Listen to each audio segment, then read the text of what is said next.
There is a saying that in order to rise from its own ashes, a phoenix must first burn. Tottenham Hotspur have done a lot of burning over the last few years. And what is a phoenix if not a misunderstood cockerel? You see where I'm going with this. Tottenham Hotspur have chopped and changed, and now they have settled on this man, Ange Postecoglou, to lead them forwards. But the question beckons, how will they set up next season? Join me as we tend to answer that very question today. If you are new to the channel, please make sure you subscribe, you like the video, and turn on notifications. But now, let's discuss how Tottenham Hotspur set up next season.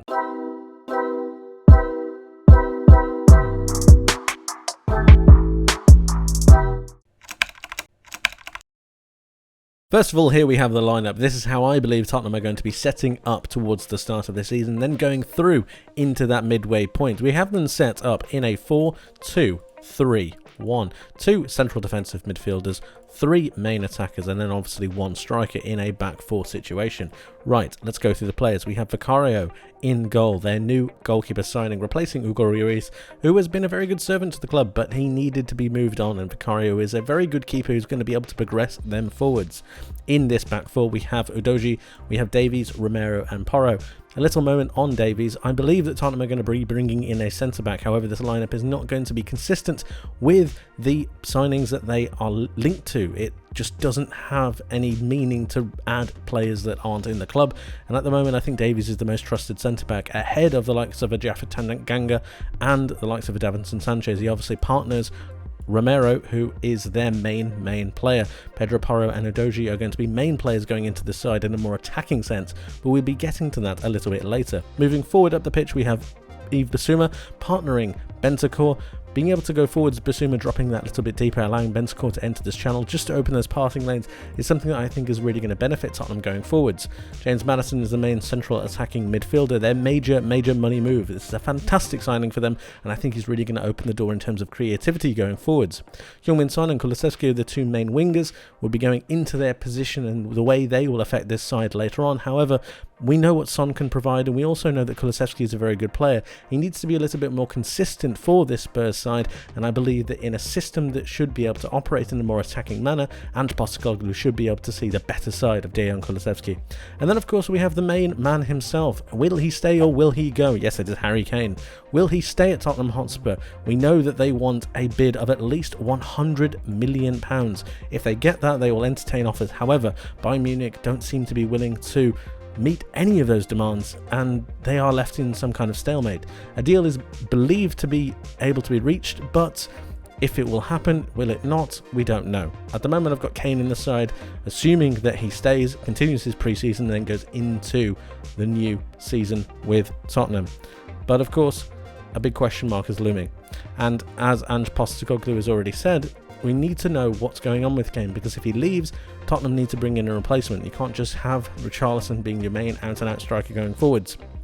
It's going to be really difficult to try and find a striker of Kane's quality in the market. Well, you can't find a striker of Kane's quality in the market, but even to try and replace him, it's going to cost a lot of money, a lot of negotiation, and it just seems like Tottenham are holding out a little bit too long for me. If you're going to let him go, if you're going to decide you want to let him go, you need to let him go now and try and rebuild. As it stands, Kane is at Tottenham, which means he's in this side, and that is the way I think Tottenham are going to line up to begin with. Going forwards, what are we expecting to see? Well, in a 4-2-3-1 system like this is, you'd normally expect the wingers to stay quite narrow, to be within the width of the penalty area, making those darting runs inside and making interlocking passes between the likes of James Maddison and Harry Kane. This is not the case in the system that Ange Postecoglou is trying to initiate within this Tottenham Hotspur team. Son and Kulusevski are actually going to hold their position out wide, making sure there is loads of space within the middle of the pitch. There is a reason for this, however, we will move them first. Staying towards the touchline just creates a little bit more space, allowing Maddison to drift that bit further forward. What you're going to see is Udogie and Porro, yes, the 2 fullbacks, moving forward into central midfield positions. Bissouma and Bentancur drop that little bit deeper. Then you've got Davies and Romero splitting, so we'll show you that just now.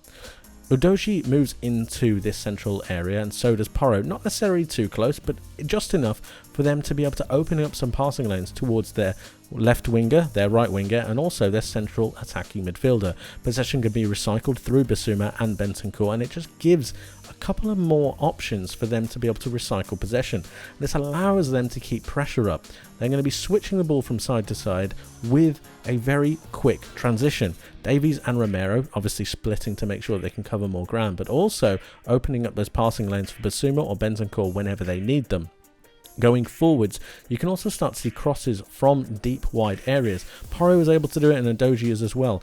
Overlapping runs are not going to be too much of a thing, but supporting runs to Son and Kulusevski are going to be absolutely crucial. This gives Maddison a freer role to be able to either dart into the box, but also to be able to drift that little bit deeper, pick up the ball from the likes of Udogie and Porro, and then go forwards. A lot of this system is on Maddison, and his creation and his ability to create for others is going to be absolutely key.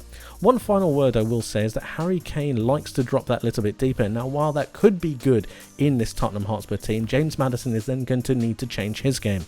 He's going to need to get himself into the box more often than not, and the switch up between him and Kane is going to be absolutely crucial. Kane can't be doing things by himself like the maverick that he used to be for Tottenham Hotspur whenever things weren't going right. They need to have a symbiosis going forwards. They need to have a telepathic link as to when Kane drops off, Maddison needs to go into the box, and vice versa. Maddison's creation and Kane's goal scoring ability should be bolstered by the passing lanes from Son and Kulusevski, and then supported by Porro and Udogie. They should be able to keep the ball. Bissouma and Bentancur will be able to stop any kind of counter-attacking movements, and actually will be able to support the counter-press that little bit more. Energy, high tempo, high possession. That is Tottenham Hotspur going forwards. Some say that defence is the best form of attack, and I do believe that this could be the case with Tottenham Hotspur, especially when they are without the ball. Son will drop a little bit deeper, and so will Kulusevski, making this midfield four. Udogie, Davies, Porro and Romero will make a back four once Udogie and Porro return to their more defensive positions. Vicario will be on the edge of his box waiting to sweep up anything that comes his way, and then you have Maddison moving forwards as well, creating a two-man attack with Harry Kane. This obviously means that you have a 4-4-2 formation in a defensive-minded approach. They are going to be sitting in a mid to high block waiting for some kind of counter-pressing movements. This is going to be a lot on Kane and Maddison to be able to trigger that counter-press. Son and Kulusevski will be able to go forwards as well. It will take one of the triggers. It will be either Kane or Maddison to be able to go forwards. Kane isn't exactly the most pressing of people, which means that Bissouma and Bentancur are going to need to join this more often than not. This can lead to certain situations where they are bypassed if the synergy between all of these players is not absolutely concrete. They'll be sitting in this mid-block because of the engine of Bissouma and Bentancur. If they are bypassed, I believe their recovery runs are going to be enough to be able to make sure that Tottenham are going to be able to hold that higher line. Davies and Romero are going to be suspect, especially Romero trying to cover Davies when he is out of possession, making sure that Davies isn't exposed all too much, which is why I believe Tottenham need another centre-back. Udogie and Porro should be able to cover their wing positions, backed up by Kulusevski and Son whenever they need to. This 4-4-2 should be difficult to bypass through the midfield, and then also making sure that the pace on the sides is cut out as well. Overall, I think Tottenham will be pretty good defensively. It's going to be interesting to see how that counter press goes, whether Maddison is the trigger, whether Kane can keep up with the press, whether Son and Kulusevski actually have the running power that they used to be able to make sure that they're able to cover their positions and help out their fullbacks whenever needed. Son, we know he's very good with the ball at his feet. We also know he's a very hard-working player, but eventually those minutes are going to catch up with him, and they have done with Kane, and it's going to be interesting whether Ange Postecoglou's system is going to be able to complement some of the players in this Tottenham Hotspur team. You want them there for their attacking flair, but also they need to be defensive enough and robust enough to be able to buffer any kind of attack coming their way. And this is where I really like this midfield pairing of Bissouma and Bentancur. They both are good with the ball at their feet, but they can also read danger. Tackling wise, Bissouma is fantastic, and Bentancur has shown that he can be a defensive minded player as well. This Tottenham Hotspur team could surprise some people in their defensive setup.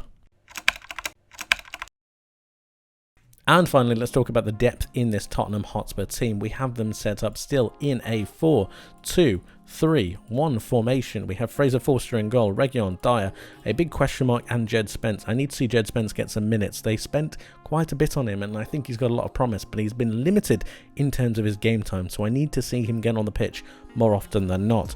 Let's talk about the centre-back pairings here, because I don't trust Eric Dyer, nor do I trust the likes of Davinson Sanchez or the likes of Japhet Tanganga, which means they need at least one centre-back. 3 centre-backs going into a campaign is not good enough, and I don't really think that the likes of Ben Davies is really a centre-back, so it's going to need to have some improvement. I need to see at least 2 come into this position. I've highlighted 1, but 2 is very much needed.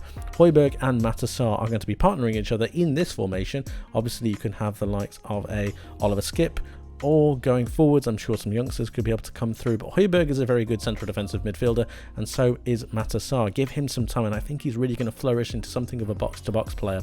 Giovanni Lo Celso is this main central attacking midfielder. I think this is a player that Postecoglou is going to like. He picks up the ball in some good places, he's got a good shot on him, and he drifts into areas that I don't think many people would expect. He's got a decent passing range on him, and I think he reads the game quite well. So it's going to be interesting to see what Postecoglou does with Giovanni Lo Celso. Manos Solomon is one of the new additions to this Tottenham Hotspur team, and I think he's an absolutely fantastic addition. His pace down the wing is going to be super crucial in making sure that Richarlison gets the chances that he needs, and Perisic down this left hand side just gives that a little bit of defensive stability while also being able to be creative going forwards. I think both of these wingers are going to be helping Tottenham go forwards, obviously holding out towards that width, but also giving the chance for Reguilon and Spence to come into the pitch. Overall, this Tottenham Hotspur team I think is fine for squad depth, but definitely needs some major additions if they want to progress to where they need to be in the future. Not a bad start, but needs more.